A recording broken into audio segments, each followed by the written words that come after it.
description. Lahore is the second largest urban center of Pakistan. It is the capital of populous province Punjab with an estimated population of about 10 million inhabitants. The average estimated transport demand for the Lahore is about 10 million daily trips. So over the last 15 years, rapid growth in the population has steadily worsened the traffic congestions on the road. So, in order to cater with this situation, a rapid mass transport system was needed to be initiated. So, Orient Metro Train project was proposed, and this project was built under the umbrella of CPEC, and it provided an affordable and environment-friendly source of transportation for the inhabitants. Project history. The feasibility study for the project was done by MBA consultants in 2007 and it was updated by NESPAC in 2014. Finally, the project initiated in 2014. Financing for the project was obtained from the Chinese bank, Export-Import Bank, which provided a soft loan of $1.55 billion for the project. Contractors. First phase of the project was awarded to the Habib Construction Services for 21.49 billion. Second phase was awarded to the ZKB engineers and contractors. This project was completed in 2020 and inaugurated by the Chief Minister of Punjab, Usman Buzdar, on October 25, 2020. Track. Orient Metro train track start from the Ali Town and end on the Dera Gujral station. This is about 27.1 km long track and this is both elevated as well as underground track. Underground track length is almost 1.72 km, which is at Anarkali and Central Station GPO. And the transition zone between the underground track as well as underground track and the elevated track is about 0.7 km. In order to compensate the level change, a maximum gradient of about 30% was provided on the track. Minimum radius for the track is about 250 millimeters. Track gauge length used for the Orient Metro train is standard gauge length, which is 1435 millimeter. And the operating design speed for the Orient Metro train is 80 km per hour. It is two-lane track, which means that two trains can cross each other at the same time on the track. Rails provided on the main line is 60 kg per meter rail, while rail provided on the depot and the stabling yard is 50 kg per meter. These rails are fastened by the elastic fastenings.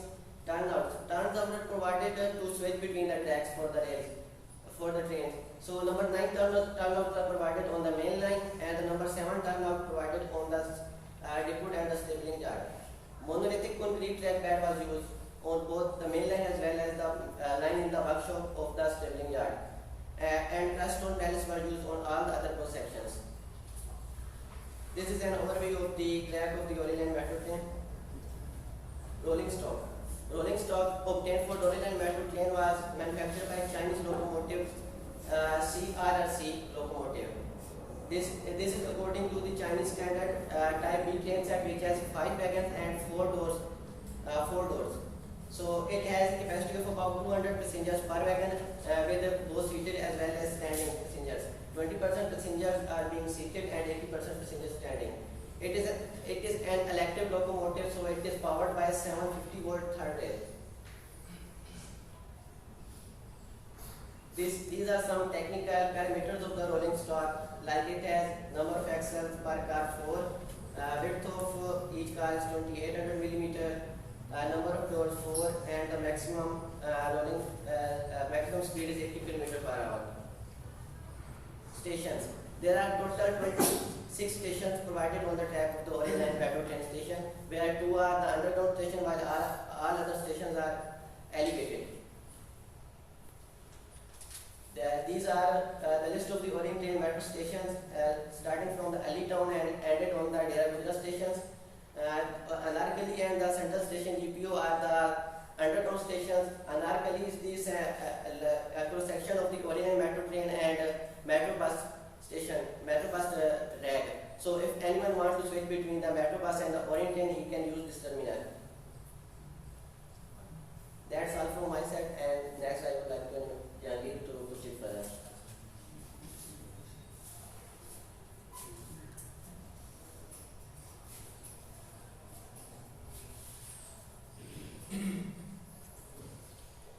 discuss the facilities available at stations.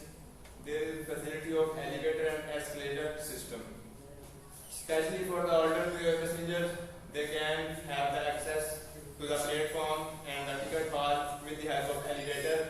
And if the passengers carry heavy luggage, they can also use the elevator facility. Then there is automatic fare collection system, and also there is semi-automatic fare collection system by tickets. That leads to transparency and enhances the chances for the less embezzlement.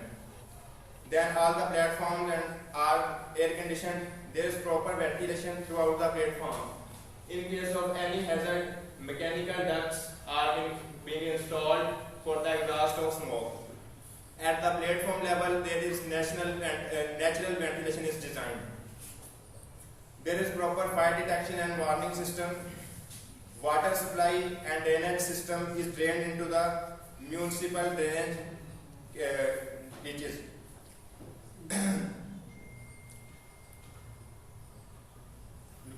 Then there is depot. Depot is located at the north portion of the line, and then there is stabling yard. It is constructed at the southern terminal at Alitown. Stabling yard is the place where all the locomotives are parked while awaiting for their turn of duty. The depot and stabling yard respectively require 0.56 and 0.49 kilometers of track. Here is the aerial view of depot. There are the some images from during the construction of Orient train station.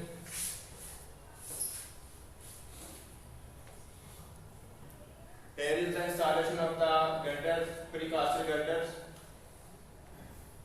Now I discuss some pros and cons of this project. The system is designed to handle 30,000 passengers per hour, so it will significantly reduce the traffic congestion. The rates are very affordable for the man in the street. It connects Raivan, Multan Road, Regular Road and Lahore Junction Terminal. It provides an essential service to citizens, especially the poor and particularly for the women, because at times unwillingly they had to sit with the males in the local vehicles like Chinchi and van, because they don't have the alternate substitute at the affordable rate. It provides accessible and time-saving traveling.